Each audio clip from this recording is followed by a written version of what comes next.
Hey there, folks. Welcome to our cozy nook of tales and adventures. Today, like every episode, we're unlocking the doors of imagination to explore new worlds, meet fascinating characters, and experience unique emotions. I promise to take you on an unforgettable journey through the power of words. So get comfy, grab your favorite drink, snuggle into that perfect spot, and get ready to lose yourself in a new story. Leave the outside world behind for a while and dive with me into the depths of storytelling. If you enjoy our content and want to support the channel, consider hitting the subscribe button and giving the video a thumbs up. Now, without further ado, let's dive into today's story. The morning mist clung to the rolling hills of Hobbiton like ghostly fingers, reluctant to release their grip as the autumn sun struggled to assert its dominance. Within the rounded doorway of Bag End, the most prestigious hobbit hole in all the Shire, Hobbit Baggins stood frozen, a dusty wooden box clutched in trembling hands. The floorboard beneath which he had discovered it still lay askew, revealing the small hidden compartment that had kept its secret for 50 long years. 50 years since the infamous disappearance of Bilbo Baggins, who had vanished after his 111st birthday celebration, leaving behind whispers and legends that had faded into bedtime stories for fauntlings. 50 years of peace in the Shire while shadows gathered beyond its borders. Hobbit settled himself in his uncle's old armchair, now his armchair, though it still felt presumptuous to think of Bag End as truly his.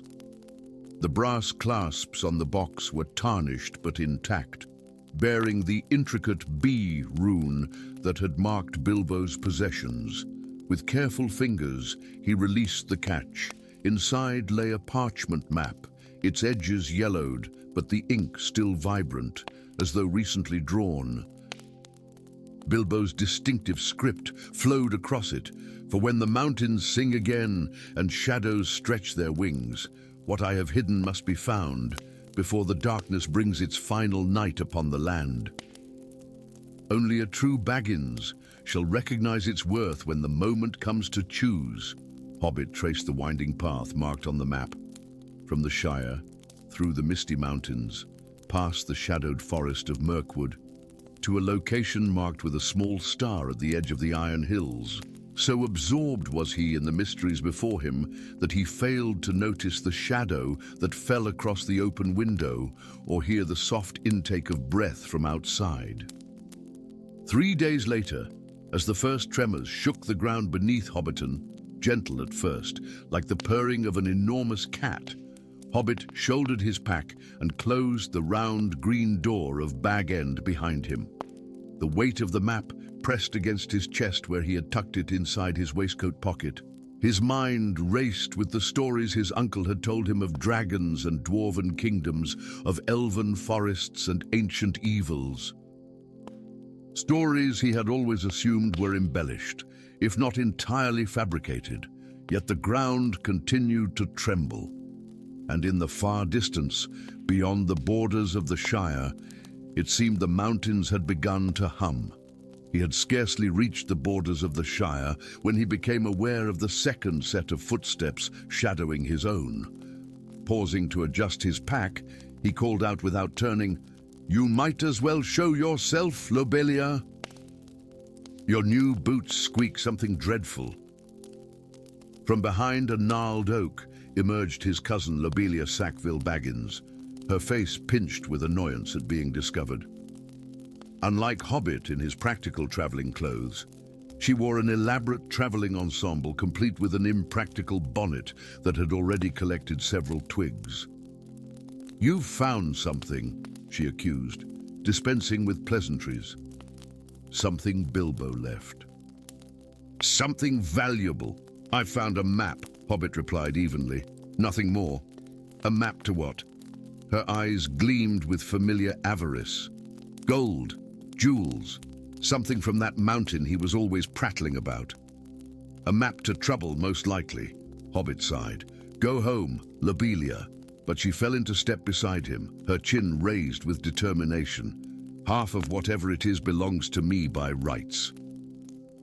The Baggins estate should have been divided properly after Bilbo's disappearance.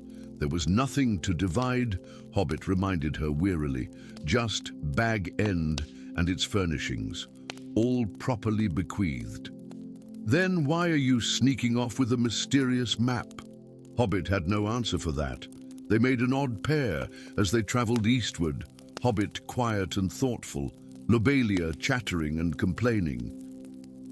Yet as the rolling hills of the Shire gave way to the wilder lands beyond, even Lobelia fell silent. The tremors grew stronger with each passing day, and at night, when the wind blew from the east, they could hear a deep, resonant hum that seemed to vibrate in their very bones. "The mountains are singing," Hobbit whispered one evening as they made camp beneath a solitary elm tree. Just as Bilbo's note warned, "Mountains don't sing," Lobelia retorted, but her voice lacked conviction. It was 3 days later, as they navigated the treacherous paths of the Troll Shores, that they encountered their first trial. The ancient stone trolls, the same ones from Bilbo's tales, no longer stood in their frozen poses. Where once 3 stone figures had loomed, only scattered rubble remained, as though something had shattered them from within. "Impossible," breathed Hobbit, examining the fragments. "These trolls were turned to stone an age ago." A low growl emanated from the trees surrounding the clearing.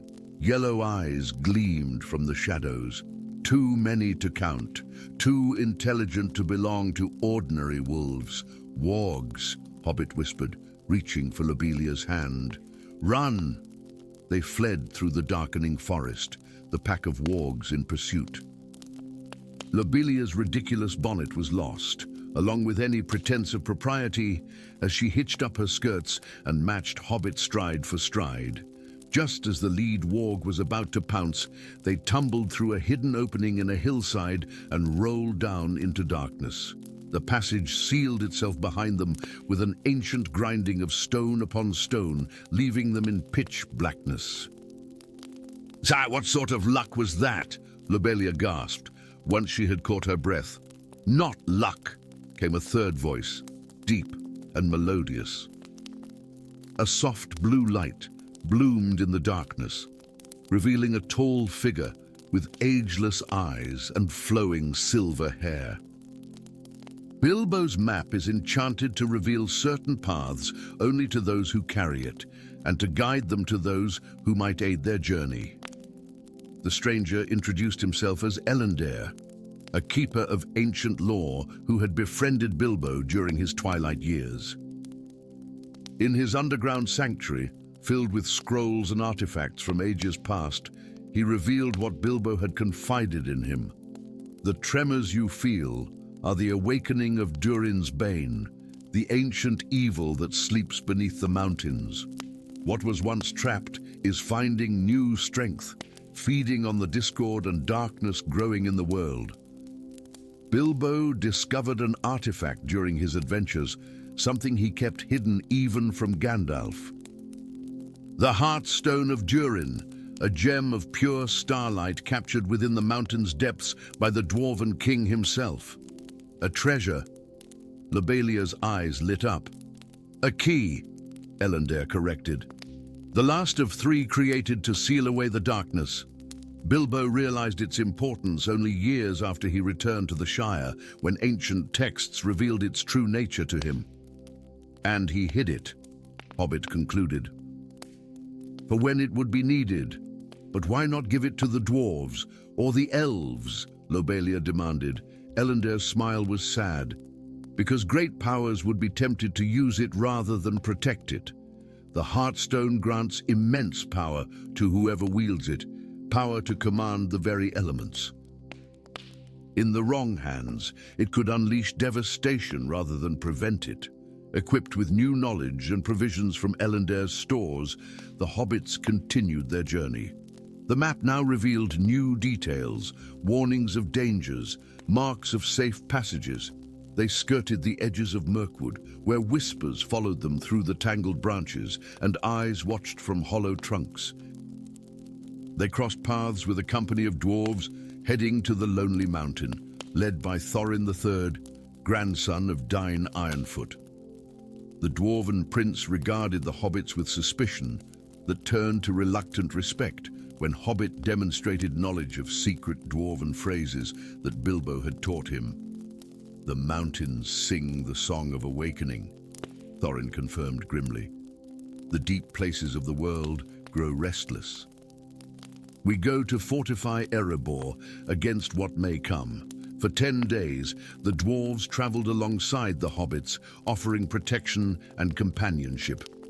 During this time, Lobelia surprised everyone, perhaps even herself, by revealing an unexpected talent for trading and negotiation when they encountered a group of merchants from Dale.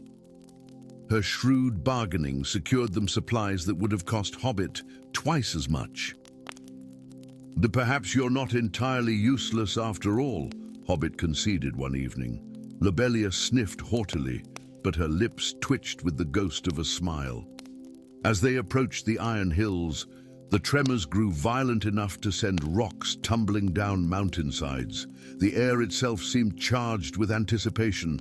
It was here that the dwarves parted ways with them, continuing north to Erebor, while the hobbits followed Bilbo's map to its final destination. The star on the map led them to an unremarkable hillside covered in scrubby brush. According to the map's instructions, they arrived precisely at moonrise on Durin's Day, the Dwarven New Year. As the moon crested the horizon, its light struck the hillside, revealing a door of smooth stone etched with runes that glowed silver in the moonlight. "It's dwarvish," Hobbit murmured, tracing the symbols. "But unlike any I've seen in Bilbo's books, more ancient," came a familiar voice. Elendar stepped from the shadows, his face grave. From the time when dwarves and elves still worked together before the breaking of the old alliances. At his instruction, Hobbit placed his hand upon the central rune. The door swung silently inward, revealing a chamber hewn from living rock. At its center, upon a pedestal of crystal, rested a stone the size of a hobbit's fist. It glowed with an inner light that shifted between blue and silver, like starlight captured in deep water. Lobelia gasped, her eyes reflecting the stone's radiance. "It's beautiful," she whispered. "The Heartstone of Durin," Elendar confirmed. "The last of the 3 keys forged to contain the darkness beneath the mountains." As Hobbit approached the pedestal, the ground beneath them shuddered violently. From deep below came a roar that was felt rather than heard, the rage of something ancient disturbed from slumber. "It knows," Elendar's voice was tight with urgency. "Make your choice, heir of Bilbo. The stone responds to the heart's intent. It can seal the darkness away once more, or it can grant power beyond imagining to whoever claims it." Hobbit reached for the stone, his fingers hovering just above its glowing surface. He felt its pull, not just the promise of power, but knowledge, understanding of mysteries beyond mortal comprehension. "Don't be a fool," Lobelia hissed suddenly at his side. "Think of what we could do with such power. The Shire would never want for anything. We could protect it forever." Her fingers stretched toward the stone alongside his. In her eyes, Hobbit saw not just greed, but genuine belief that she could use this power for good, that her intentions were pure. "Bilbo's note," Hobbit said quietly. "A true Baggins shall recognize its worth." With a swift movement, he grasped the stone and thrust it into Lobelia's hands. She stood frozen in shock, the stone's light illuminating her bewildered face. "You're as much a Baggins as I am," Hobbit said, "and you've always seen the worth in things more clearly than I have. The choice is yours, cousin." Tears filled Lobelia's eyes as she looked down at the stone in her hands. The light within it pulsed in rhythm with her heartbeat. "Oh, you clever, clever hobbit," she whispered. Then, with determination hardening her features, she turned and placed the stone back upon its pedestal. The moment it touched the crystal, a wave of blue-silver light exploded outward, racing along channels carved into the floor and walls, illuminating runes that had lain dormant for an age. The mountain's song rose to a crescendo before falling suddenly silent. The tremors ceased. A true Baggins indeed. Elendil's smile was radiant with relief. "In both of you." Later, as they made their journey home to the Shire, Lobelia walked with her head held high. Her imperious manner returned, though somehow softened around the edges. "I suppose Bag End is rightfully yours," she admitted grudgingly. "Though that blue sitting room would look much better with my mother's doilies," Hobbit laughed. "Perhaps we could discuss it over tea." Every week or so, in Bag End, beneath the loose floorboard, the box now held two items, Bilbo's map and a letter in Hobbit's own hand, detailing their adventure. Addressed to whoever might next inherit the Baggins legacy, it concluded with words that would one day become as legendary as Bilbo's own tales. "The greatest treasures are rarely gold or jewels, but the choices we make when tested. And true worth is measured not by what we claim, but by what we are willing to relinquish." Story 2. The winds over the Shire had never whispered with such malice before. They swept across the rolling hills, carrying fragments of a melody that chilled the bone and withered the heart.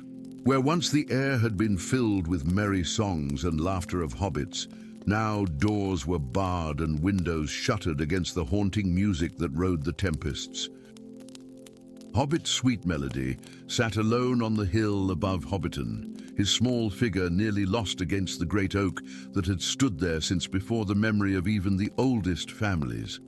His fingers, calloused from years of gardening rather than musical mastery, traced the smooth wooden surface of his humble flute, a gift from his grandfather, crafted from the branch of a malon tree that had mysteriously appeared in the Shire generations ago. The storm clouds gathered on the northern horizon, darker than any natural formation should be, swirling with unnatural purpose. Within their depths, crimson lightning danced to the rhythm of that terrible far-off melody. The corrupted symphony, the elders had begun calling it, a music that drove men to madness and beasts to violence. "Not today," Hobbit murmured, bringing the flute to his lips. "And not my home." The notes that flowed from his instrument were simple, the birthday song he had played countless times at celebrations throughout Hobbiton. Yet, as the music drifted toward the approaching storm, something remarkable occurred. The winds calmed, the crimson lightning hesitated, the clouds, for just a moment, seemed to retreat. Hobbit lowered his flute, his green eyes wide with wonder. There was no reason his modest playing should affect the tempest so. He was no great musician, merely a hobbit who enjoyed making others tap their feet at festivals. "It responds to your heart, not your skill," came a voice from behind him, deep and ancient as the roots of the world. Hobbit scrambled to his feet, nearly dropping his precious flute. Standing beneath the oak was a tall figure in sea-grey robes, his beard silver as starlight, eyes carrying the weight of millennia. Even a hobbit who had never left the Shire recognized the presence of one of the firstborn. "Lord Círdan," Hobbit whispered, bowing awkwardly. The legendary shipwright of the Grey Havens rarely ventured from the western shores, and never had one of his kind visited Hobbiton in Hobbit's lifetime. "The storms grow stronger," Círdan said, his gaze fixed on the distant tempest. "They push farther south with each passing of the moon. Soon, not even the Shire will be sheltered from what awakens in Angmar." "Angmar?" Hobbit's voice caught. Even in the Shire, children were frightened to sleep with tales of the Witch King's ancient realm. But that kingdom fell long ago." "Kingdoms of stone may crumble," Círdan answered, "but some evils merely sleep." He turned his ancient gaze to the small flute in Hobbit's hands. The Vala work in curious ways, weaving the simplest threads into the greatest tapestries. It's just a flute, my lord, and you are just a hobbit. Sheridan's lips curved into the ghost of a smile. Yet when you played, the storm retreated. That night, beneath the worried gaze of his neighbors, Hobbit packed his small traveling sack, 6 handkerchiefs, his grandmother's recipe book, a spare waistcoat, and enough seed cakes to last a week, though he hoped his journey would not take that long. Strapped to his belt was a small knife that had never cut anything more threatening than cheese. "You're certain of this madness?" asked Elder Proudfoot, who had known Hobbit since he was a fauntling stealing carrots from garden patches. "Following an elf to confront storms from the northern wastes." Hobbit's fingers closed around his flute, drawing comfort from its familiar form. "When the music comes to our doors, who will turn it away, if not me? You're a flutist for harvest festivals, lad." "Not a hero from the old tales?" Hobbit smiled wanly. "Perhaps that's why I must go." "The old tales have run out, and we need new ones now." Dawn found him at the northern edge of the Shire, where Círdan waited with 3 companions. Durin's Bane, a dwarf with a forked beard dyed red as flame, exiled from his clan for reasons he refused to share. Lady Nightshade, a Dunedain ranger whose eyes had seen too much of the world's darkness, and Whispertread, a great elk who bore their supplies and whose antlers gleamed with runes of protection. Their journey took them through lands Hobbit had only heard of in stories. They crossed the Weather Hills as the first of the corrupted storms found them, bringing with it visions of despair that only Hobbit's flute could dispel. In the ruins of Fornost, they discovered ancient tablets speaking of the Song of Unmaking that threatened to unravel the very fabric of Middle-earth. "Oh, why me?" Hobbit asked one night as they camped in the shadow of the misty mountains. "Why would my simple music affect these storms when the great bards of elves and men cannot?" Nightshade, sharpening her star-silver blade by the fire, spoke without looking up. "The greatest magics often hide in the simplest vessels. The dark powers expect grand counters to their schemes, mighty spells and legendary weapons. They rarely guard against the small things. Like hobbits," added Durin's Bane with a rumbling laugh. "Like hope," corrected Círdan softly. As they ventured farther north, the land itself seemed to resist them. The paths twisted unexpectedly, leading them in circles. Creatures that had not been seen since the Elder Days emerged from mist-shrouded forests, pale spiders with eyes of malevolent intelligence, wolves that spoke with the voices of the dead, trees that uprooted themselves to block the travelers' way. Against each threat, Hobbit's music proved their strongest defense. The simple folk melodies of the Shire, birthday songs, harvest dances, lullabies for fauntlings, carried a power that pushed back the darkness. With each note, Hobbit felt something awakening within the flute itself, as though the Mallen wood remembered songs older than the world. It was Nightshade who first noticed the change in Hobbit's eyes, a glimmer of light like distant stars reflecting in forest pools. "The music is changing you," she whispered one evening. "Or perhaps revealing what was always there," Círdan added enigmatically. They reached the broken gates of Khan Dûm, as winter's first snow dusted the jagged peaks surrounding the ancient fortress. The stones seemed to weep with malice, and the air itself grew thick with dread. At the heart of the ruins rose a tower of obsidian that had not existed in the days of the Witch King, a spire constructed of perfect darkness, around which the corrupted storms spun in a perpetual cyclone. The Throat of Discord, Círdan named it. "And from there, the Fallen One sings his hatred into the world." Hobbit clutched his flute tighter. "What awaits us within?" "One of the Valaraukar," Círdan said gravely, "a Balrog of Morgoth, bound in semi-mortal form after his master's defeat. For ages, he slumbered beneath the mountains, until recent stirrings of darkness gave him strength to partially awaken." Unable to fully break his chains, he instead pours his malice into music, poisoning the very air with each note. You expect me to face such a creature with a flute? Durin's Bane laid a heavy hand on Hobbit's shoulder. Lad, I've seen you turn back storms that would have leveled mountains. The simplest song from your lips carries more power than the mightiest battle cry from a dwarf's throat, and that's not something you'll ever hear me admit twice. They entered the tower as the sun set behind the mountains, casting the world in shadow. The walls within pulsed with a heartbeat not their own, and writings in a language black as the void crawled across the surfaces like living things.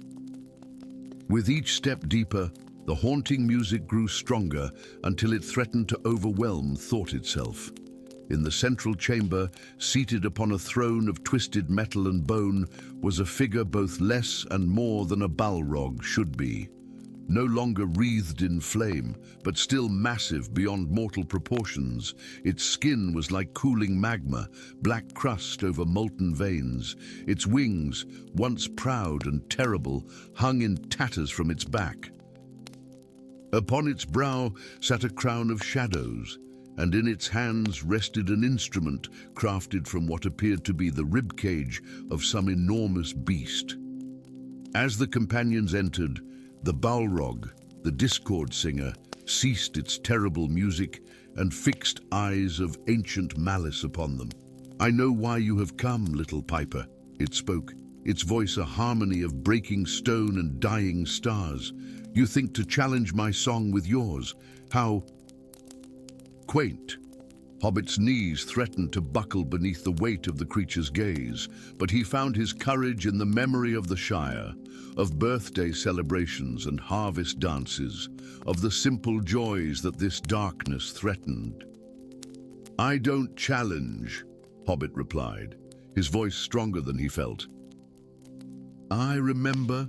He raised the flute to his lips and began to play, not a battle hymn or magical incantation, but the simplest melody known to the Shire, the spring song that welcomed the first flowers after winter's retreat. The notes hung in the air like golden motes of dust, each one a memory of light and life. The Balrog roared, striking its own instrument with renewed fury. The clash of melodies filled the chamber, one of discord and destruction, the other of harmony and hope. The very stones of the tower groaned under the strain of conflicting songs. Hobbit felt his strength waning against the onslaught, his breath growing short, his fingers cramping upon the flute. Then, to his astonishment, new notes joined his melody. Durin's Bane had produced a deep drum from his pack and began a steady rhythm beneath Hobbit's tune. Nightshade's clear voice rose in wordless harmony, and even Círdan added the deep resonance of an elven chant not heard in Middle-earth for an age. The song of creation, for that was what they wove together, spread through the chamber like dawn breaking. The Balrog's music faltered, its instrument cracking beneath its fingers. With a final, desperate surge, the creature poured the remainder of its power into one catastrophic note, a sound of ending. Hobbit met it with the final refrain of the spring song, a simple celebration of new beginnings. The two sounds collided at the center of the chamber, and for a moment, all was silence. Then the Balrog's crown shattered, its form collapsing inward like ash in a strong wind.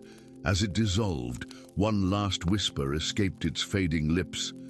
How can such small hands unmake what the Great Ones built?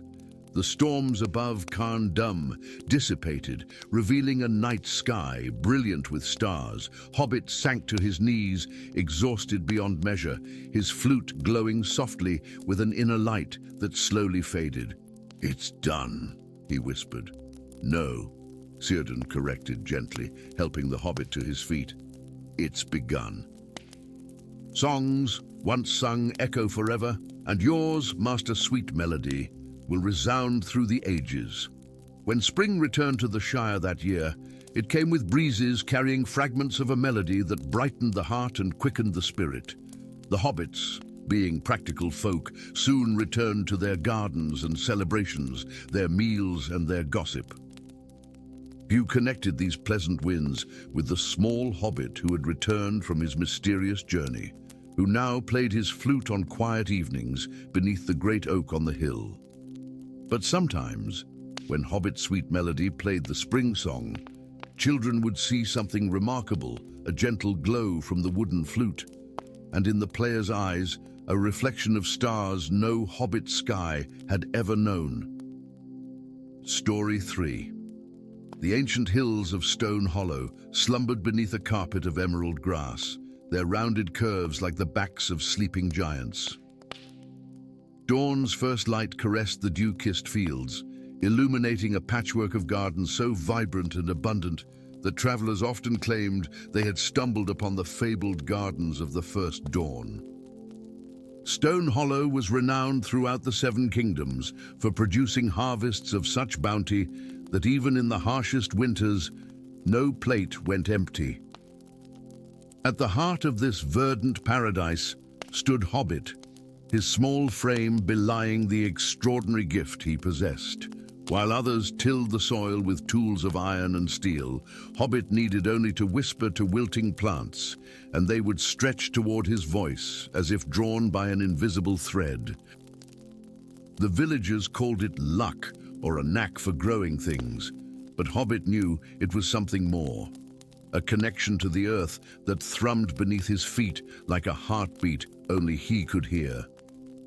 On this particular morning, as mist clung to the valleys between hills, Hobbit knelt in old Mother Greenberry's garden, his brow furrowed in concern.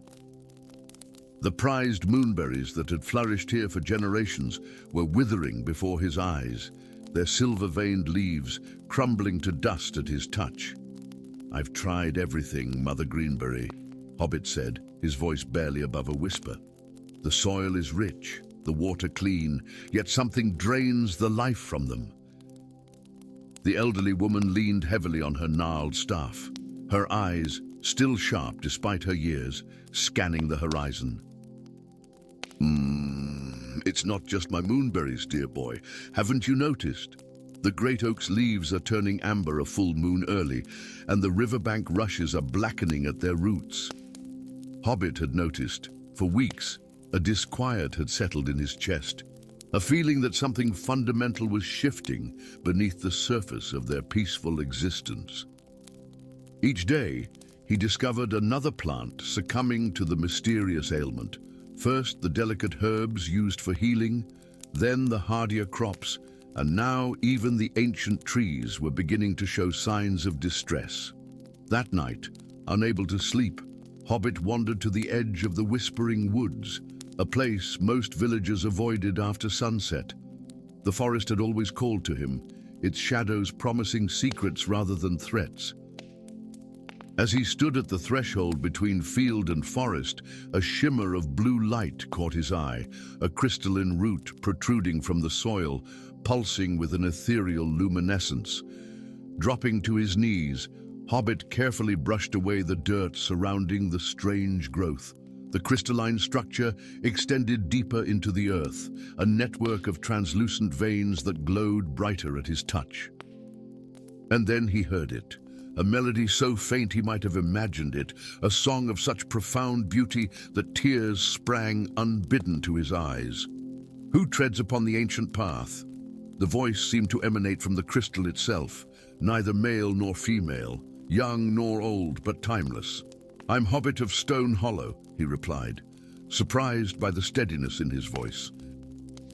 "The land remembers your lineage, child of the Silvani, though you have forgotten." The crystal pulsed with each word. "The deep sickness has returned. Follow the roots if you would save what you hold dear." Before Hobbit could question this strange pronouncement, the ground beneath him shifted. The crystalline root extended rapidly, carving a luminous path into the heart of the forest. Against all caution, Hobbit followed, drawn by an instinct older than reason. The forest transformed around him. Ancient trees towered overhead, their bark etched with symbols that seemed to rearrange themselves when viewed directly. The undergrowth parted before his feet as if welcoming a long-lost child home. Hours passed like minutes until Hobbit found himself standing before a massive stone archway embedded in a hillside, its surface adorned with intricate carvings of intertwined roots and branches. As he approached, the stone rippled like water, and Hobbit found himself stepping through into a vast underground chamber that defied all logic. Above, a ceiling of crystal refracted light from an unseen source, casting rainbow patterns across a landscape of impossible beauty. Trees with luminescent leaves reached toward the crystal sky, their trunks transparent enough to reveal the flow of golden sap within. Creatures composed of light and what appeared to be living crystal moved among the trees, their forms shifting between recognizable shapes and patterns of pure energy. "And at last you have answered the calling." The voice belonged to a figure seated upon a throne of living wood, a being that appeared sometimes as an ancient man with bark-like skin, and at others as a great oak with a face formed from knots and whorls in its trunk. "I am Eldon, the Oak King, keeper of the memories your kind chose to forget." "My kind?" Hobbit asked, taking a tentative step forward. "Look around you, child of two worlds. Do you see nothing of yourself reflected here?" Hobbit glanced at his reflection in a nearby pool and gasped. For a moment, his skin had taken on a greenish hue, and tiny rootlets seemed to extend from his fingertips into the water. "The sickness your people call the Withering is no natural blight," Eldon continued. "It is the awakening of the sap drinker, an ancient evil your ancestors imprisoned beneath the roots of the world." The Oak King gestured, and the pool's surface rippled to reveal images of a terrible creature, shadow black with veins of poisonous green, draining the life essence from everything it touched. "Long ago, when the boundaries between realms were more permeable, your people, the Silvani, were guardians of both worlds. Neither fully spirit nor fully flesh, you tended the deep roots that connect all living things. When the sap drinker first arose from the void between worlds, the Silvani sacrificed their immortality and their memories of this realm to create a prison of forgetting." Hobbit's mind reeled with this revelation. "You're saying I'm descended from forest spirits? More than descended. You are Silvani, one of the last to carry the old blood strongly enough to hear the Song of Roots. The very gift that makes you a talented healer marks you as heir to a forgotten legacy." The Oak King rose, towering over Hobbit. The prison weakens. The sap drinker stirs. Already, it feeds on the life force of your surface world, growing stronger with each root it taints. Soon, it will break free entirely. "What can I do?" Hobbit asked, his voice small against the enormity of this revelation. "You must recover the song of the deep roots, the ancient magic that binds all growing things in harmony. Only this can strengthen the prison and drive back the corruption." "But where would I find such a thing?" Eldon's expression grew grave. "The song was divided and hidden in 3 sacred places: the crown of the eldest tree, the heart of the stone that remembers, and the depths where light and dark meet. To recover each fragment, you must undergo trials that no mortal has survived in 10,000 years. And if I fail, then all that grows will wither. The sap drinker will consume every green thing in your world before turning to the flesh of living creatures to slake its unending thirst." That night, Hobbit rested in a chamber of living crystal, his dreams filled with visions of worlds where trees spoke and stars sang. When he awoke, a small company had gathered, beings neither fully plant nor fully humanoid, with skin like polished wood and hair like autumn leaves. "And we will guide you to the first trial," said a willowy female figure who introduced herself as Willowthorn. "But beyond that, you must walk alone." Their journey took them deeper into the underground realm, through forests of crystal trees and across rivers of liquid amber. At last, they reached a vast cavern where a single tree stood, its trunk wider than 20 men could encircle, its highest branches disappearing into mist. "The eldest tree," Willowthorn whispered reverently. "At its crown lies the first fragment of the song." As Hobbit approached the massive trunk, he felt the ground tremble. From a fissure in the earth emerged a tendril of darkness shot through with sickly green, a manifestation of the sap drinker, sensing a threat to its growing power. "It knows you seek the song," Eldorn's voice echoed in Hobbit's mind. "It will try to stop you," the tendril lashed out, striking the ancient tree. Where it touched, the bark blackened and crumbled. The tree groaned in pain, a sound so profound it shook the very foundations of the cavern. In that moment, Hobbit understood what he must do. The Silvani had sacrificed their immortality to protect both realms. Now, he faced a choice that might require an even greater sacrifice: to fully embrace his dual nature, becoming neither fully human nor fully spirit, but something in between that no one had become in millennia. As the sap drinker's corruption spread through the eldest tree's roots, Hobbit pressed his hands against its trunk. He closed his eyes and reached deep within himself, seeking the part of his soul that remembered the song, even if his mind did not. A single note rose from his throat, pure and true, resonating with the crystal chamber around him. The note became a melody, a song that seemed to draw strength from the very fabric of existence. As he sang, Hobbit felt himself changing, roots extending from his feet into the soil, his skin taking on the texture of young bark, his blood turning to golden sap. The transformation was excruciating, yet exhilarating. With each note of the song, the darkness retreated, hissing and writhing in agony. Light flowed from Hobbit's transformed hands into the ancient tree, purging the corruption. In that moment of connection, suspended between human and Silvani, Hobbit glimpsed the vastness of what he had forgotten, millennia of guardianship, sacrifice, and the profound joy of being one with the deep roots that connected all living things. "This is only the beginning," Eldorn's voice echoed in his mind as the first fragment of the song settled into Hobbit's transformed heart. 2 more trials await, each more difficult than the last. As the sap drinker retreated, leaving a scar of darkness across the chamber floor, Hobbit looked down at his partially transformed body. The path ahead would change him in ways he could not yet imagine. He might never return to Stone Hollow as the simple gardener he had once been. Yet as he gazed up at the healed eldest tree, watching its leaves regain their luminescence, he knew he had found his true purpose. Whether as human or Silvani or something between, he would recover the song of the deep roots and restore the harmony that had been broken so long ago. The fate of 2 realms now rested in hands that were no longer entirely his own. Story 4.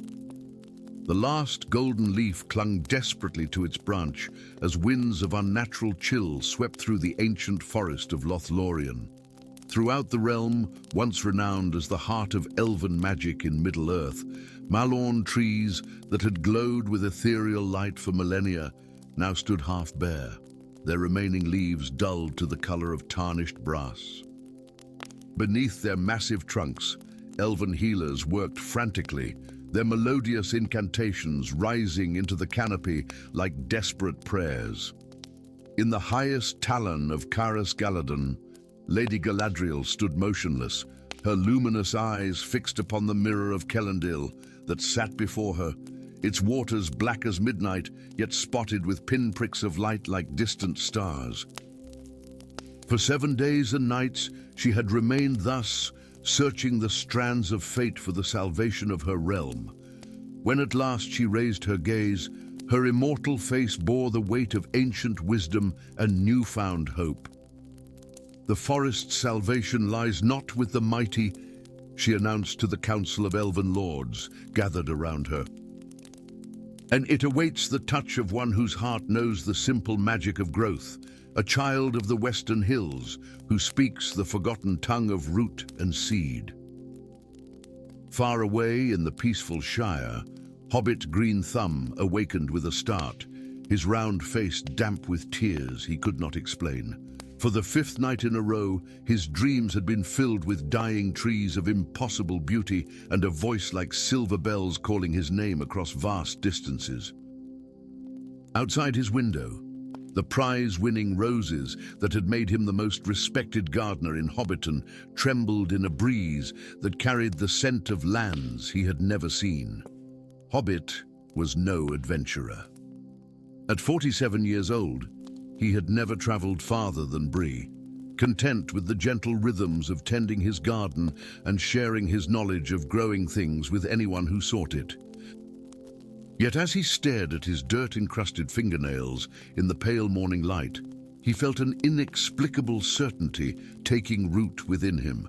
Somewhere, far beyond the borders of his comfortable world, a garden unlike any other was dying, and somehow, impossibly, it was calling for him. "This is madness," he muttered 3 days later, carefully packing his most treasured possessions, his grandfather's pruning shears, worn smooth from generations of use, a collection of seed packets, each labeled in his meticulous handwriting, and a small oak box containing soil samples from the most fertile corners of the Shire. Alongside these tools of his quiet trade, he reluctantly added a small knife, barely more than a gardening tool, but the closest thing to a weapon he had ever owned. His journey took him along paths he had only heard of in stories told around Shire hearths, across the East Road, through weather-beaten hills, and eventually to the banks of the great river Anduin. With each step eastward, his dreams grew more vivid, filling his nights with visions of silver-barked trees, weeping golden tears, and a presence of ancient malice moving unseen among them. It was at the crossing of the Silverlode that they found him. 3 elven scouts, their movements fluid as water over stone, arrows nocked in bows that seemed to have grown naturally into their hands. "The halfling wanders far from home," said one, his ageless face betraying both suspicion and curiosity. "What business brings such a small creature to the borders of the Golden Wood in these darkening days?" Hobbit straightened his travel-worn waistcoat with as much dignity as he could muster. "I'm a gardener," he replied simply, "and I believe I've been called." The elf's eyes widened almost imperceptibly. Without another word, they escorted him over hidden paths into the heart of Lothlorien, a realm whose twilight beauty surpassed even the most fantastic tales Hobbit had heard. Yet that beauty was clearly fading. Patches of blackened bark and withered leaves marred the golden canopy above, while the very air seemed to carry whispers of grief. In Caras Galadon, the elven city built among the massive branches of the greatest Malin trees, Hobbit found himself standing before Lady Galadriel and Lord Celeborn. Around them gathered the High Council of the Galadrim, their ancient faces betraying varying degrees of hope and skepticism as they beheld the small, travel-stained figure before them. "The gardener arrives?" Galadriel's voice resonated in both the air and somehow within Hobbit's mind. "Dry, tell us, child of the gentle West, what wisdom do your hands hold that our ancient magic cannot grasp?" Hobbit swallowed hard, suddenly aware of the absurdity of his presence. What could he, a simple hobbit with soil beneath his fingernails, offer to beings who had walked the world since before the first men had awakened? I need to see the trees," he said finally, "to touch the soil." Growing things speak in their own way, If you know how to listen, a ripple of murmurs spread through the council, but Galadriel silenced them with a single raised hand. Then you shall listen, gardener. The forest opens itself to you. For 7 days, Hobbit explored the glades and groves of Lothlorien. He collected soil samples, examining them with techniques passed down through generations of Shire gardeners. He observed the pattern of the blight's spread, noting how it seemed to follow the natural root systems connecting the ancient trees. Most curiously, he discovered tiny crystalline formations in the affected soil, beautiful but somehow wrong, like ice that refused to melt under the warmth of his palm. On the 8th day, as he knelt beside a particularly afflicted Malorn, his sensitive fingers detected a subtle vibration beneath the earth, a rhythm that reminded him of a heartbeat, but distorted, arrhythmic. Following this sensation led him deeper into the forest, to areas the elves had warned him were now seldom traveled. In the secluded hollow stood a Malon greater than any he had yet seen, its massive trunk scarred with symbols that seemed to shift and change when viewed directly. At its base knelt a figure that at first glance appeared elven, but as Hobbit drew closer, he realized his mistake.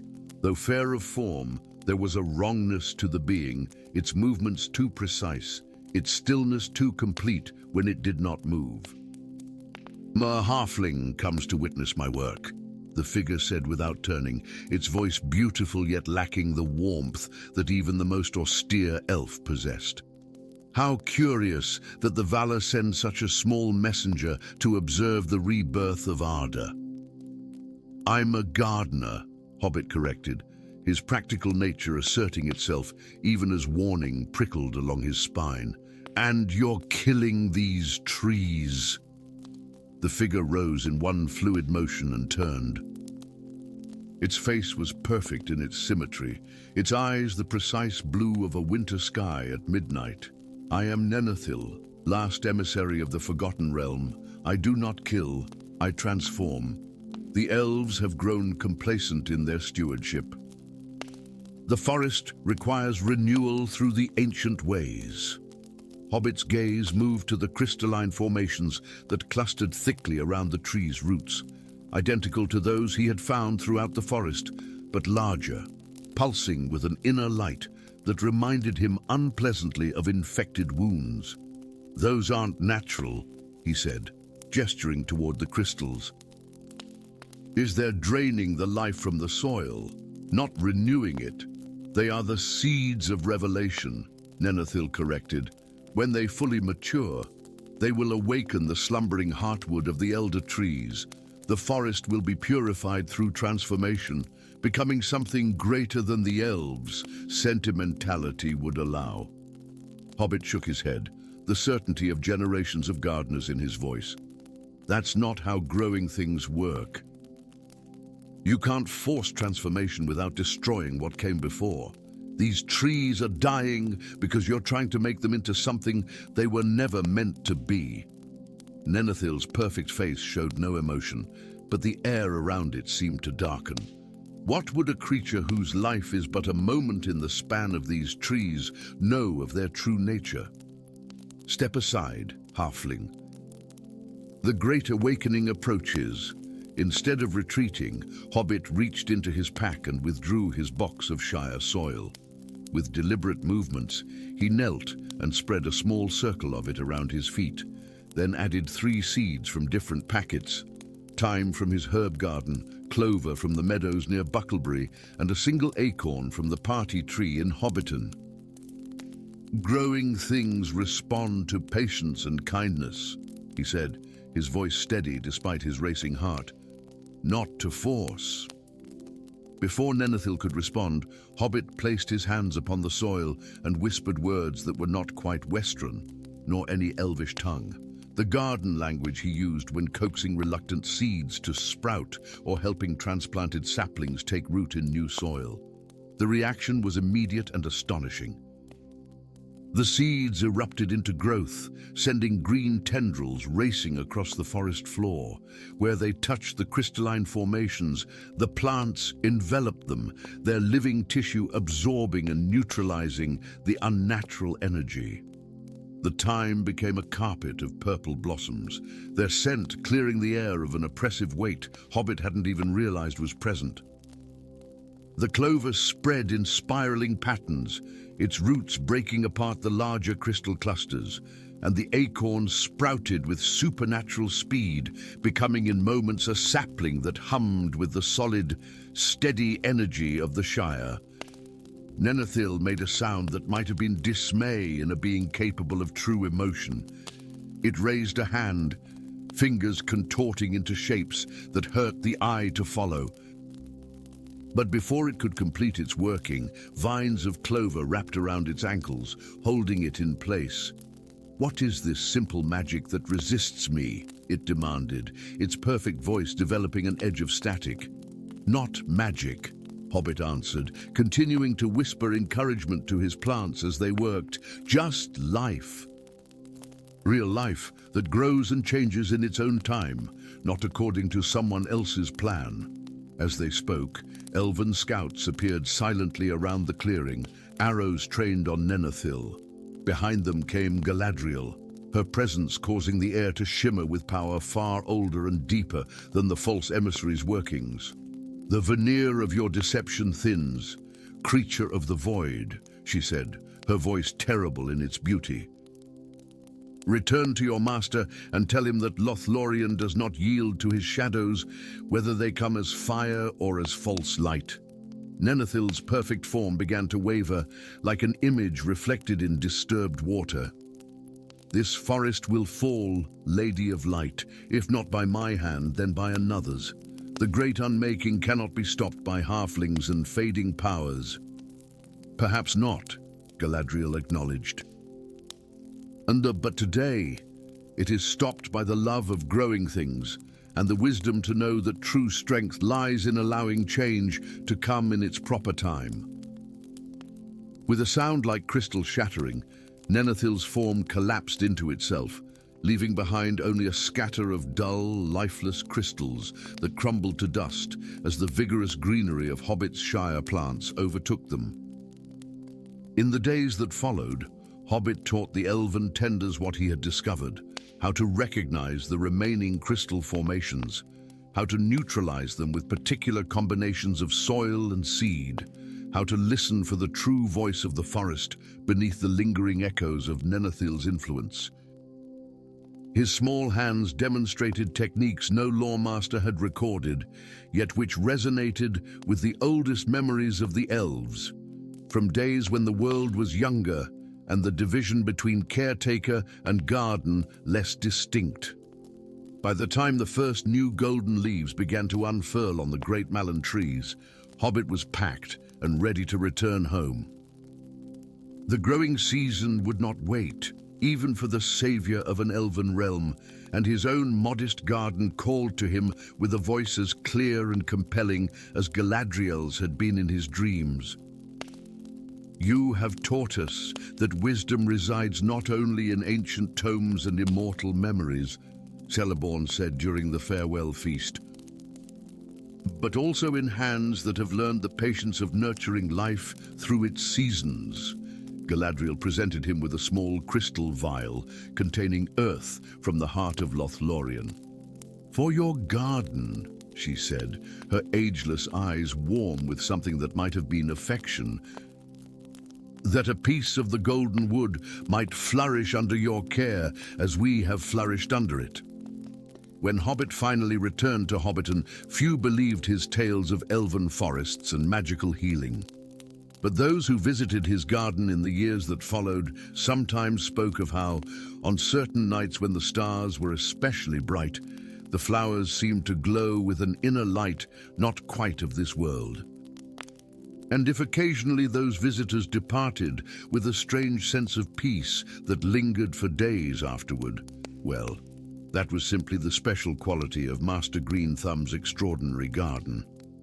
For his part, Hobbit would often sit among his prize-winning roses in the evening, a small pouch of glittering soil around his neck, listening to whispers from a forest far away that had become, in some small measure, his garden too. Story 5.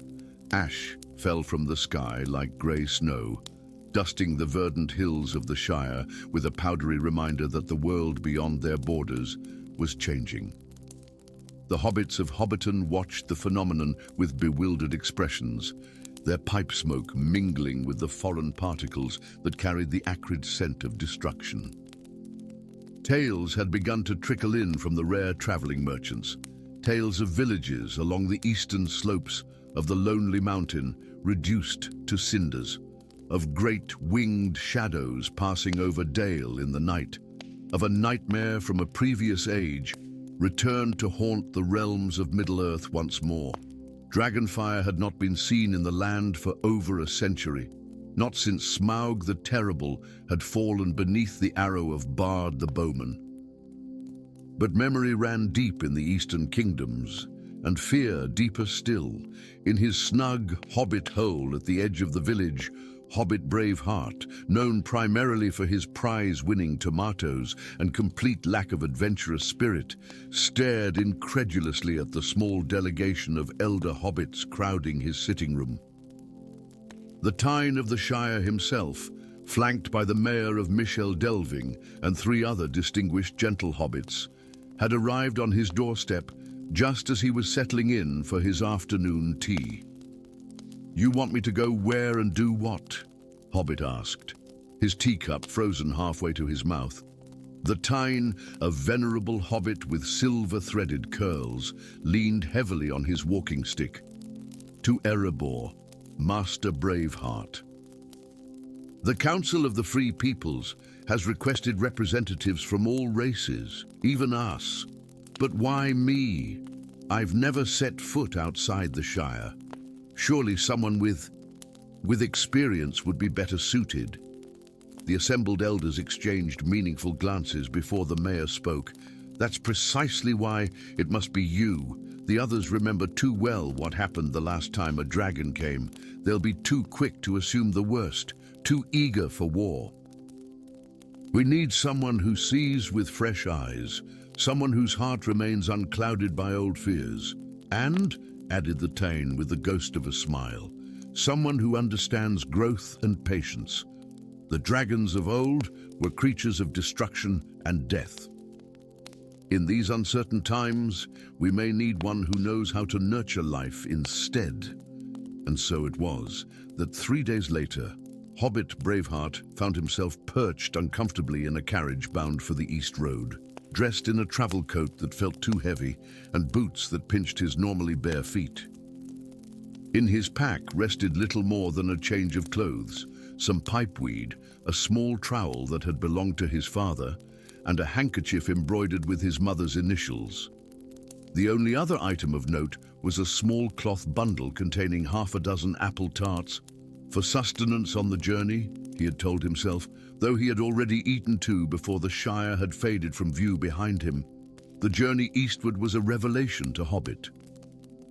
Landscapes unfolded before him that he had previously only encountered in the tales of Mad Bilbo Baggins, the ancient watchtower of Amon Sul, the majestic span of the Last Bridge, the sweeping majesty of the misty mountains whose peaks seemed to pierce the very fabric of the sky.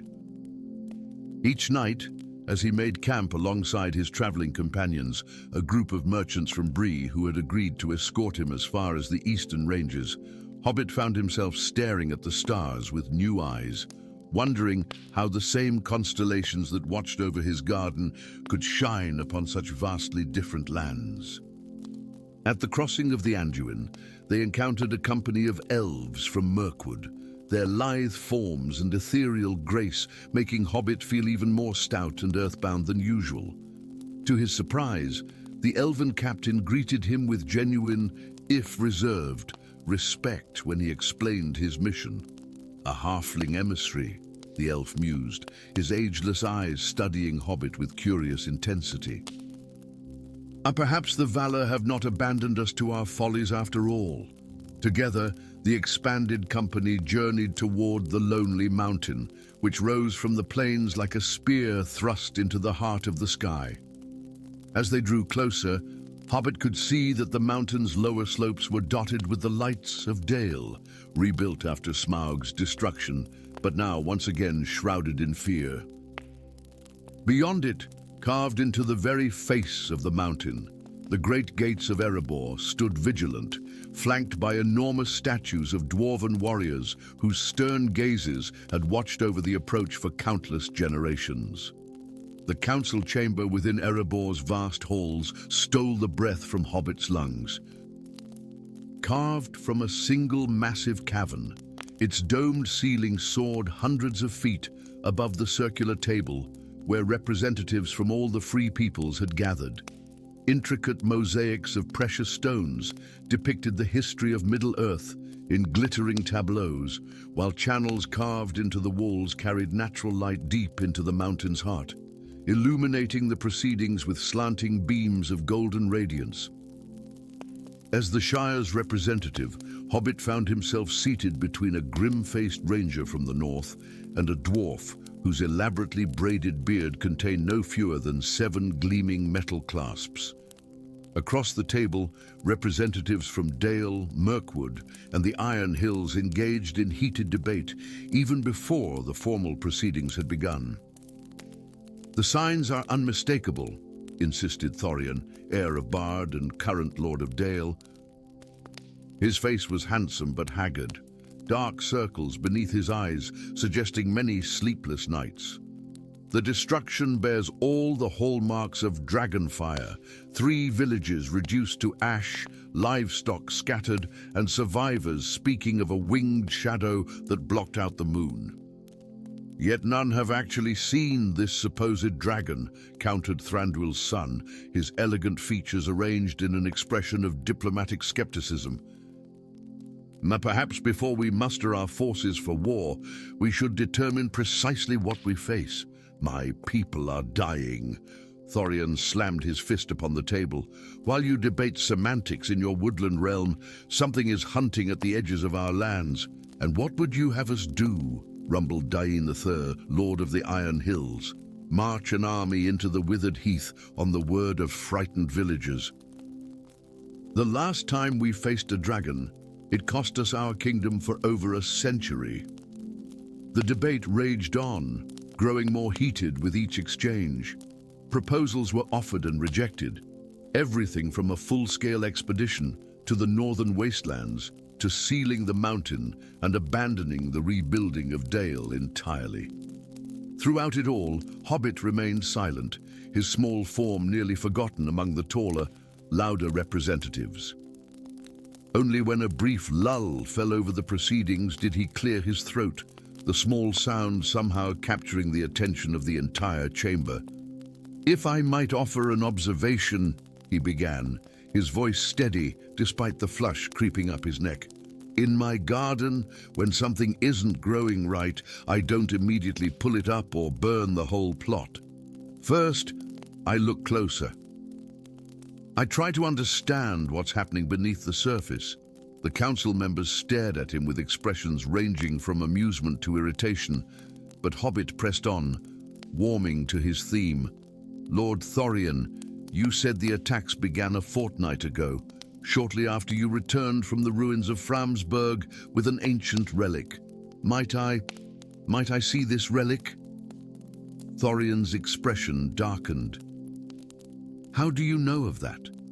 "The merchants who accompanied me gossiped freely," Hobbit admitted. "They said you sought an ancestral weapon to display in your hall, a reminder of Dale's legacy."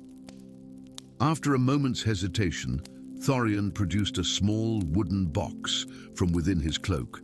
Opening it revealed a medallion of strange, iridescent metal that seemed to shift between gold and deep crimson in the chamber's light. Inscribed upon its surface was the likeness of a dragon, its sinuous form coiled around a stylized mountain. "The heart scale of Fram," Thorian explained with evident pride, "taken from the dragon Scatha by my ancestor, a symbol of mankind's triumph over the fire drakes of the north." Hobbit frowned, studying the medallion without touching it. And since you've worn it, have you experienced changes? Moments of rage? Perhaps dreams of flight or fire?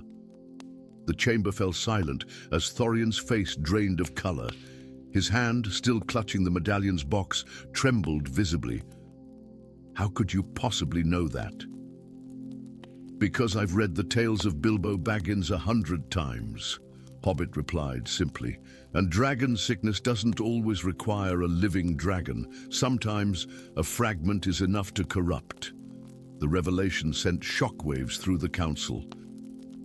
Thorian alternately denied the accusation and raged against it, his increasingly erratic behavior only reinforcing Hobbit's theory. When the man's eyes briefly flashed with reptilian verticality during a particularly vehement outburst, even his staunchest defenders fell silent. The medallion is changing him, Hobbit explained to the stunned assembly. Not possession precisely, but a gradual transformation. The villages weren't attacked by a dragon returning to the withered heath each night. They were attacked by a man becoming a dragon, unable to control his transformations or the destructive urges that accompany them. Then we must destroy the relic, declared the elven representative, reaching for his ceremonial dagger. No! Hobbit's voice cracked with unexpected authority. And as breaking it might kill him, or worse, release whatever draconic essence is trapped within. We need something that can safely separate man from dragon. And what would a halfling know of such magic? Scoffed one of the Iron Hills dwarves.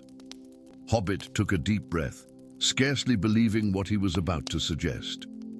There are stories among my people, old stories, rarely shared with outsiders, of a time when hobbits were entrusted with a powerful artifact. The Heartstone of Cardolan, given to my ancestors when they dwelled in the east before journeying to the Shire. A hobbit artifact of power. The ranger beside him raised a skeptical eyebrow. I have studied much lore, yet never encountered mention of such a thing. Precisely because we kept it secret, Hobbit replied. It was used in ancient days to cleanse corrupted land, to separate blight from healthy growth. The stone was hidden when we fled westward during darker times, concealed in the depths of what you now call Moria. His proclamation was met with disbelief, then heated argument. The dwarves insisted that nothing of value remained in Moria's abandoned halls that they hadn't already catalogued. The elves questioned why such a powerful artifact would be entrusted to hobbits in the first place. Yet as the debate raged, Thorian's condition visibly deteriorated, scales beginning to form along his jawline, his teeth sharpening to points. We have no time for debate, Hobbit insisted, finding courage he never knew he possessed. I can lead a small party to the chamber where the Heartstone rests. According to our law, only hobbit hands can retrieve it from its resting place. In the end, necessity overcame skepticism. A company was formed, Hobbit himself, 2 dwarven warriors who knew Moria's passages, an elven healer to tend to Thorian's worsening condition, and the ranger whose tracking skills would prove invaluable in the abandoned depths. Thorian, now restrained and separated from the medallion, though its influence clearly lingered, would remain under guard in Erebor. Their journey into Moria was a nightmare of dark passages and ancient fears. The once magnificent dwarf kingdom had fallen into ruin, its grand halls now home to creatures that shunned the light. They encountered skittering things in the darkness, heard distant drums in the deep, and twice had to hide from patrolling orcs who had claimed portions of the complex as their own. Using half-remembered hobbit tales and the dwarves' ancestral knowledge, they navigated to the lower eastern halls, where a small door, sized perfectly for hobbit height, was concealed behind a crumbling statue.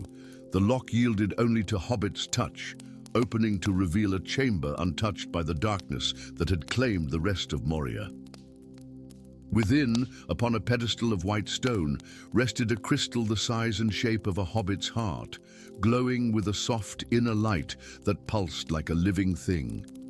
As Hobbit approached, the crystal's illumination intensified, responding to his presence. "The Heartstone," he whispered, reaching out with trembling fingers.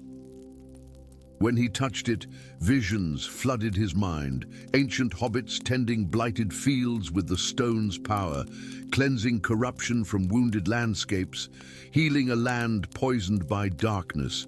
He saw how the stone had been hidden here for safekeeping, how knowledge of its existence had faded into children's tales and fireside stories in the Shire, and he understood why he, specifically, had been chosen for this mission. Not despite his gardener's hands and peaceful heart, but because of them. The stone responded to those who nurtured rather than destroyed, who healed rather than harmed. Their return to Erebor was marked by urgency as Thorion's transformation accelerated.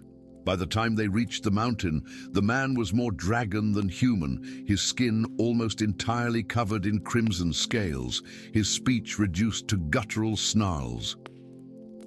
In the Great Hall, before representatives of all the free peoples, Hobbit approached the restrained form of Thorion. The Heartstone pulsed in his palm, its light intensifying as it neared the corrupted man. "This may hurt," Hobbit warned, though he wasn't certain Thorion could still understand. "But it's like pulling a weed. Sometimes you need to cause a little damage to allow for proper healing." He pressed the stone against Thorion's chest, directly over his heart. The effect was immediate and spectacular. Light erupted from the point of contact, spreading through Thorion's body in pulsing waves. The man's back arched in silent agony as the stone's power systematically separated dragon from human, corruption from flesh. When it was done, Thorion collapsed, fully human once more, while the medallion on the floor nearby shattered into dust, its malevolent power neutralized by the Heartstone's cleansing light. In the aftermath, as celebrations erupted throughout Erebor and Dale, Hobbit found himself longing for the simple comforts of his garden. The Heartstone, its purpose fulfilled, had dimmed to a faint glow in his pocket, ready to be returned to the Shire for safekeeping. "You have done what warriors and wizards could not," the Tyne told him upon his return, the old hobbit's eyes damp with pride. "Oh, you saved not just Thorion or Dale, but perhaps all the free peoples from a war born of fear and misunderstanding." Hobbit merely shrugged, already kneeling in the soft earth of his neglected garden. "I did what any gardener would do," he replied, his fingers sifting through the familiar soil of home. "I found the root of the problem and gently removed it, making sure not to damage what was worth saving." In the years that followed, visitors to the Shire occasionally noticed a strange, heart-shaped crystal displayed above the mantel in a certain hobbit hole. When asked about it, the owner would simply smile and remark that it was a garden ornament, nothing more. And if sometimes, on moonless nights, travelers reported seeing a soft, pulsing light emanating from that humble home, well, that was surely just a trick of the eyes, nothing more than a cozy hearth fire glimpsed through round windows. After all, what business would simple gardeners have with artifacts of power? Such things belonged in the tales of elves and men, not in the peaceful hills of the Shire. Or so the outside world believed, which was precisely how the hobbits preferred it. Story 6. The ancient oak in the heart of the old forest had stood sentinel for countless centuries, its gnarled roots delving deep into secrets older than the kingdoms of men. Beneath its sprawling canopy, where dappled light played upon moss-covered stones, lay buried treasures from forgotten ages, relics of powers long dormant, but never truly gone. It was here, On a crisp autumn morning when mist clung to the hollows like spectral fingers, that Hobbit Swiftfoot's destiny became irrevocably entangled with the fate of all Middle-earth. Hobbit was not searching for adventure. No proper Hobbit ever did. He had ventured into the fringes of the old forest simply to gather the prized golden mushrooms that sprouted in the shadow of the ancient trees after the first autumn rain. His wicker basket already overflowed with the delicacies that would make him the envy of Hobbiton's finest kitchens, when a glint of something unnatural caught his eye. Half buried beneath a carpet of leaves and humus, a band of metal winked in the stray shaft of sunlight that had managed to penetrate the forest canopy. Curious, as most hobbits secretly are despite their protestations to the contrary, Hobbit knelt and brushed away the forest debris. A ring lay revealed, not crafted of gold or silver, but of a metal dark as midnight, yet shot through with veins of deep crimson that seemed to pulse with a life of their own. "What a peculiar thing," Hobbit murmured, his voice swallowed by the unnatural silence that had fallen over the grove. The forest, normally alive with the chittering of squirrels and the rustling of leaves, had grown still as a tomb. Even the ever-present whispering of the trees had ceased. Something deep within him, some ancient wisdom passed down through generations of hobbits who had dwelled at the edge of the old forest, urged caution. Yet his fingers, acting with a will of their own, reached for the ring. It was cool to the touch, surprisingly light, and seemed to shift subtly against his skin, as if adjusting to fit him perfectly. Almost without conscious thought, Hobbit slipped the ring into his waistcoat pocket. The weight of it against his chest felt significant in a way his simple Hobbit mind couldn't articulate. As he gathered his mushroom basket and turned back toward the comforting borders of the Shire, he failed to notice how the shadows beneath the oak seemed to stretch toward him, or how the mist curled in his wake like beckoning fingers. That night, as Hobbit slept in his snug hobbit hole on the outskirts of Hobbiton, dreams of shadow and flame invaded his normally peaceful slumber. He walked corridors of ancient stone, where whispers chased him around every corner. Formless entities reached for him with claws of smoke, and deep within a mountain's heart, something vast and malevolent stirred from eons of slumber. He awoke drenched in sweat, the first pale light of dawn offering scant comfort against the lingering dread of his dreams. On his bedside table, removed from his waistcoat before retiring, the ring seemed to absorb rather than reflect the morning light. Just a trinket, he assured himself, voice unnaturally loud in the pre-dawn quiet. Probably lost by some traveler passing through. Yet when he tried to leave it behind as he went about his morning routine, an inexplicable anxiety gnawed at him until he returned and slipped it into his pocket once more. Its weight against his chest immediately calmed him, though the calm itself was disturbing in its artificiality. Over the following days, strange occurrences plagued Hobbiton. Gardens withered overnight, despite the mild autumn weather. Livestock grew skittish, refusing to graze in certain meadows without apparent cause. Most disturbing were the shadows that seemed to linger long after the sun had moved, or appear in places where no shadow should be. Old Hamfast Goodbarrow, whose knowledge of Shire lore was unparalleled, was the first to connect these phenomena to Hobbit. "There's something different about you, lad," he remarked over ales at the Green Dragon. "Is something following you, like—" Hobbit's hand instinctively moved to his waistcoat pocket, feeling the outline of the ring through the fabric. "Don't be daft, Hamfast. I'm the same as I've always been." But later that night, as he studied his reflection in the small mirror above his wash basin, even Hobbit couldn't deny the subtle changes. His normally bright eyes had developed a watchful, haunted quality. His skin seemed paler, and when he smiled, the expression didn't reach his eyes. The dreams grew worse. Now they included visions of Hobbiton engulfed in shadow, of his friends and neighbors transformed into wraith-like beings that wandered aimlessly through a perpetual twilight. Each morning, he would wake to find that another small patch of his garden had withered, the plants blackened as if touched by frost despite the mild weather. On the seventh day after finding the ring, Hobbit was startled from troubled sleep by an urgent knocking at his door.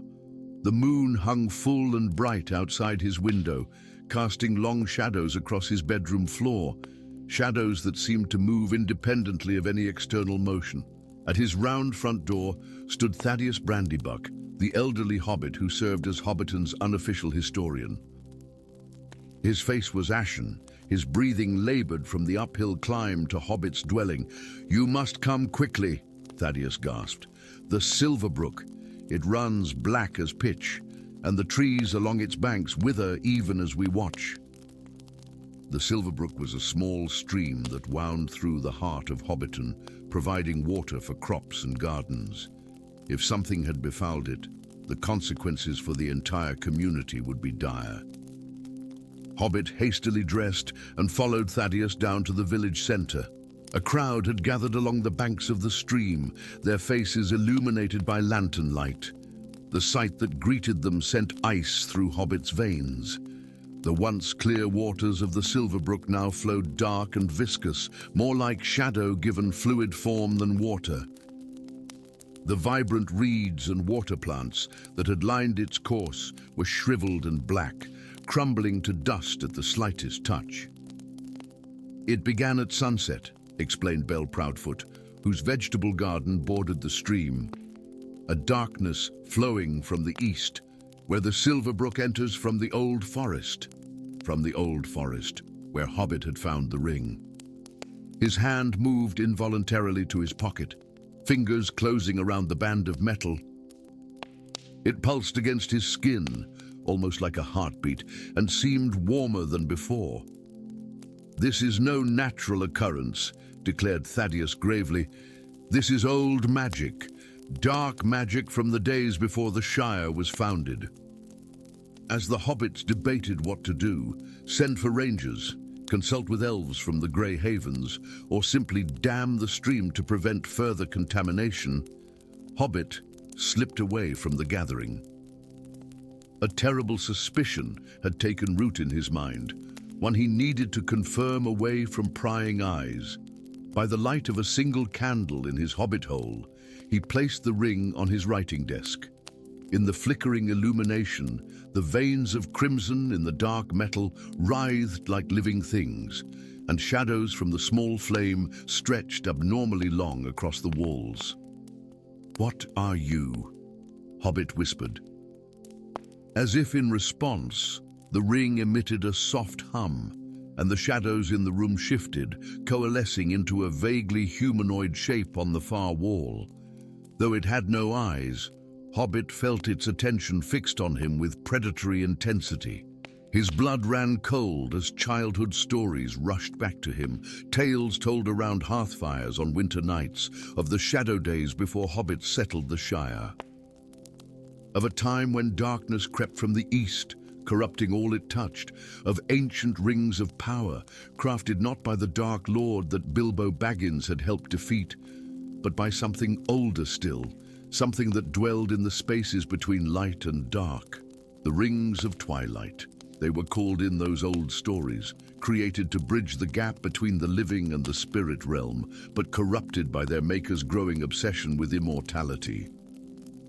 Lost during the wars that shaped Middle-earth, presumed destroyed or buried where none would ever find them. And yet, here, one lay on his humble desk, awakening after an age of dormancy. With trembling hands, Hobbit wrapped the ring in a handkerchief and placed it in a small wooden box. The shadows in the room seemed to protest, stretching toward him before reluctantly retreating as the lid closed. Sleep eluded him that night. By dawn, he had packed a small traveling bag with essentials, food, a water skin, a warm cloak, and the box containing the ring, which he dared not leave behind for fear of what might happen in his absence. The morning found him at the door of Thaddeus Brandybuck, the only hobbit in the Shire who might know where to seek help for such an unprecedented situation. I need to find someone with knowledge of the old magic," Hobbit explained, after reluctantly revealing his discovery and its apparent connection to the spreading corruption. "Someone who might know how to contain this darkness." Thaddeus's eyes grew distant, searching ancient memories.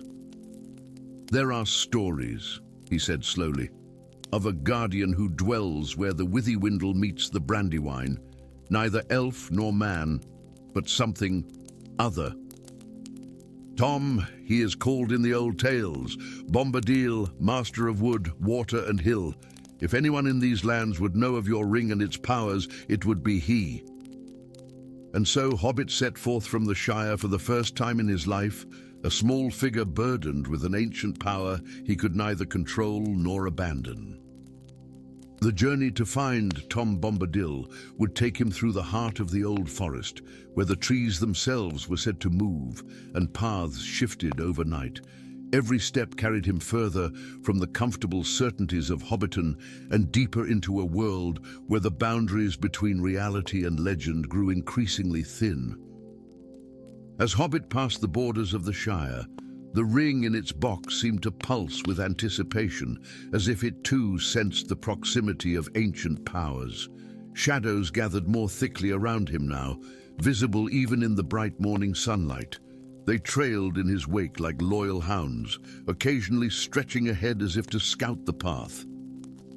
On the third day of his journey, as he made camp in a small clearing, a figure emerged from between the ancient trunks of the forest sentinels. Tall and slender, with eyes that reflected starlight though the dense canopy blocked the night sky, she regarded him with an expression caught between curiosity and concern. "Little one, you carry darkness beyond your understanding," she said, her voice like the rustling of leaves in a summer breeze. "I am Willowwind, daughter of the forest's heart. The trees whisper of your passing and the shadows that follow in your wake." Hobbit clutched the box containing the ring more tightly. "I seek Tom Bombadil," he replied, surprised at the steadiness of his own voice, "to understand what I've found and how to contain its power." Willowwind's luminous gaze softened.